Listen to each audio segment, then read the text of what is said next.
দর্শক আবারও যুক্ত করেছি আপনাদেরকে, যেমনটি দেখানোর চেষ্টা করছি যে আইনশৃঙ্খলা বাহিনী কিন্তু এখান থেকে সবাইকে সরিয়ে দেওয়ার চেষ্টা করছে। এবং আমরা একটু আগেও দেখেছি আইনশৃঙ্খলা বাহিনী তাদেরকে মাইকে বলছিলেন যে এখান থেকে সরে যেতে, এবং সাধারণ শিক্ষার্থী যারা রয়েছে তারা সাধারণ মানুষের চলাচলের পথ সহজ করে দিচ্ছিলেন আমরা। এবং পরবর্তীতে আইনশৃঙ্খলা বাহিনী আমরা যেমনটি দেখেছি তাদেরকে সাধারণ মানুষকে এখান থেকে সরিয়ে দেওয়ার চেষ্টা করছে।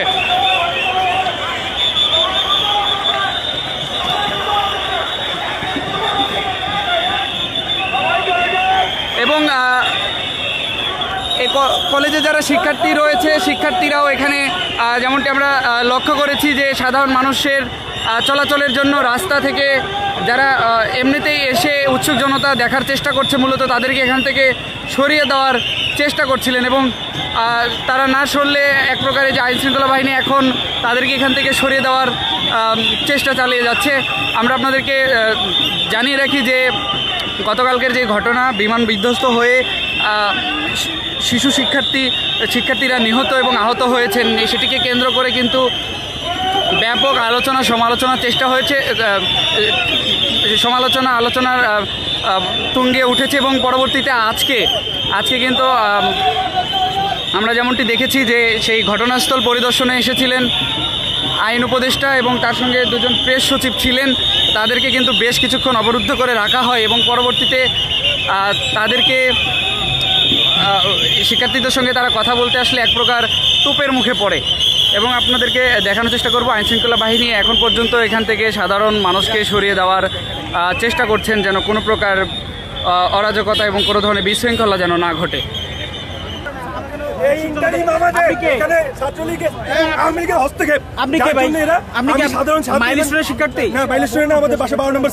আপনি কোন কলেজে পড়েন? আমি হচ্ছে মিরপুর কলেজে পড়াশোনা করি। আচ্ছা আচ্ছা, আমরা এখানে আসছি, আমরা শিক্ষার্থীদের সঙ্গে একটা আলোচনা হয়েছে পুলিশের, আমি মেনে নেওয়ার পরে কেন এরা থাকতেছে, এর একটাই কারণ, এরা হচ্ছে আওয়ামী লীগ এবং ছাত্রলীগের লোকজন। এরা এটাকে অন্যদিকে ডাইভার্ট করতে চাইতেছে, যার জন্য এরা বারবার পথ থেকে কথা বলতেছে, ইভেন ইন্টারিমের বিপক্ষে কথা বলতেছে। আচ্ছা, তাদের পুলিশ ছাত্র জনতা ইন্টারিমের পক্ষে।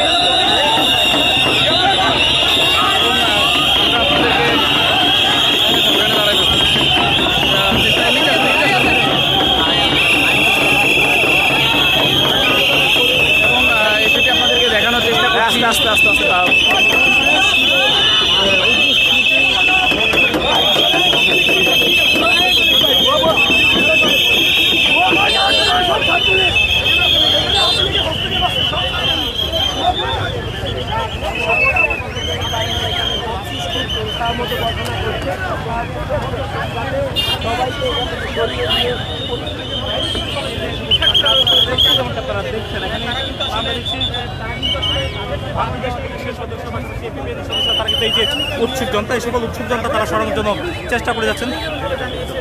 আপনারা দেখছেন এই মুহূর্তে আমরা দেখছি। তারপরে আসলে মাইলস্টোন কলেজের শিক্ষার্থীরা স্থান ত্যাগ করলে আসলে এখানে যে উৎসুক জনতা ছিল তাদেরকে কিন্তু পুলিশ সরিয়ে দেওয়ার চেষ্টা করছে।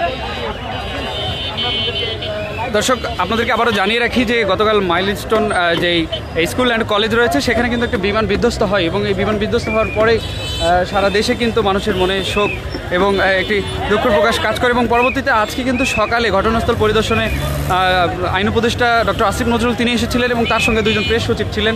তাদেরকে বেশ কিছুক্ষণ অবরুদ্ধ করে রাখা হয় এবং পরবর্তীতে শিক্ষার্থীরা যেই 6টি দাবি তাদের কাছে রেখেছিলেন সেই দাবিগুলো কিন্তু তারা মেনে নেওয়ার পরেও এখানে কে বা কারা অবস্থান নিচ্ছেন এবং বিভিন্ন স্লোগান দিচ্ছেন, মূলত সেটিকে কেন্দ্র করেই কিন্তু আইনশৃঙ্খলা বাহিনী এবং এই স্কুল কলেজের শিক্ষার্থী যারা রয়েছে তারা জানাচ্ছিলেন যে তারা দাবি মেনে নেওয়ার পর এখান থেকে তারা চলে গিয়েছেন, কিন্তু পরবর্তীতে কারা এখানে রয়েছে তারা সঠিক জানে না। তবে আইনশৃঙ্খলা বাহিনী ইতিমধ্যে এই এলাকা থেকে সবাইকে সরিয়ে দেওয়ার চেষ্টা করছেন এবং আমরা দেখেছি যে এখানে যারা সাধারণ শিক্ষার্থী রয়েছে তারাও কিন্তু সাধারণ মানুষকে এখান থেকে উৎসুক জনতা যারা তাদেরকে সরিয়ে দেওয়ার চেষ্টা করছিলেন। এবং আমরা দুপুরের ঘটনা যদি আপনাদেরকে জানিয়ে রাখি যে পরপর দুইবার সাধারণ শিক্ষার্থীদের সঙ্গে উপদেষ্টা মণ্ডলীরা কথা বলতে আসলে তারা কিন্তু তোপের মুখে পড়ে সেখান থেকে আবার ফিরে যায় এবং পরবর্তীতে তাদের দাবি দাওয়া কিন্তু মেনে নিলেও এখন পর্যন্ত এখানে কে বা কারা অবস্থান নিয়েছে বলে সাধারণ মানুষ দাবি করছেন। একটু আগেই আপনি বলছিলেন কি ঘটনা, একটু বলুন তো। এখানে আপনাদের দাবি দাওয়া তো মেনে নেওয়া হয়েছে। আমরা ইন্টারিমের পক্ষে, হয়তো বা মানুষের ভুল থাকবে, এটাই স্বাভাবিক, যেখানে ইন্টারির মধ্যে 6 দফা সহ সব কিছু মেনে নিয়েছে, এখানে ছাত্রলীগ এবং আওয়ামী লীগ টোটালি ব্যাপারটাকে ডাইভার্ট করতে চাইতেছে অন্যদিকে, যার কারণে ওরা এখন পর্যন্ত স্টিল এখানে মেজরিটি আপনি খোঁজ নিয়ে দেখেন এরা হচ্ছে বহিরাগত ছেলে, যারা এসে এখানে আন্দোলনে এখন পর্যন্ত স্টিল বসে আছে, ইভেন পুলিশকে বাধাগ্রস্ত করতেছে। আমাকে কত টাকা দিছে এটা কেন বলার উদ্দেশ্যটা কি বলেন? কারণ ভাই লাশের হিসাবটা এখনো দেওয়া হয়নি। হ্যাঁ ভাই দেখা লাশের হিসাব তো অবশ্যই দিবে, দেয়নি তো লাশের ভাই। হিসাব অবশ্যই তাহলে দিবে। আমরা কেন যাবো? আজকে বিকালে আপনি আজকে বলতেছেন আজকে বিকালে ছাত্রলীগের অনেক ছেলেকে ধরছে এখানে, আপনি কে? আমরা মারিনি, আমরা ছাত্রলীগের অনেক ছেলেকে আমরা মারিনি, ছাত্রলীগ কি আমরা মারিনি? কে মারছে? ছাত্রলীগের অনেক ছেলেকে ধরছে। আমি দর্শক বলি, থেকে আসছে। তোমাদের যে দাবি দেওয়া এটা আমাদেরও দাবি দেওয়া। আমরা তো অবশ্যই ছাত্র জুলাই আমি এখন ছিলাম যে ভাই। সিচুয়েশন আপনি আমাকে বলতেছেন কয় টাকা দিছে?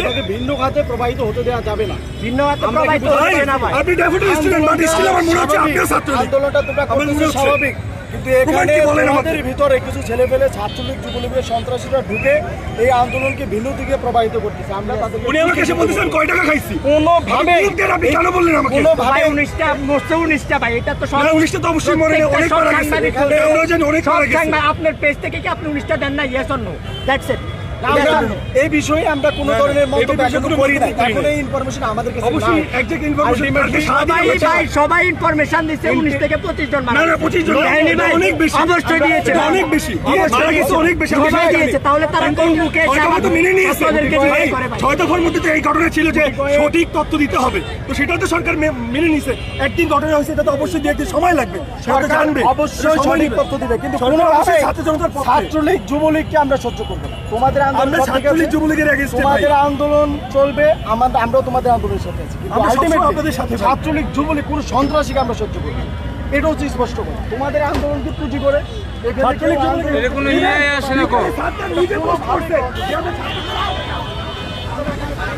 ইতিমধ্যে কিন্তু আইনশৃঙ্খলা বাহিনী আবারও তাদের অবস্থানে ফিরে যাচ্ছেন এবং এখানকার পরিস্থিতি এখন কিন্তু স্বাভাবিক রয়েছে।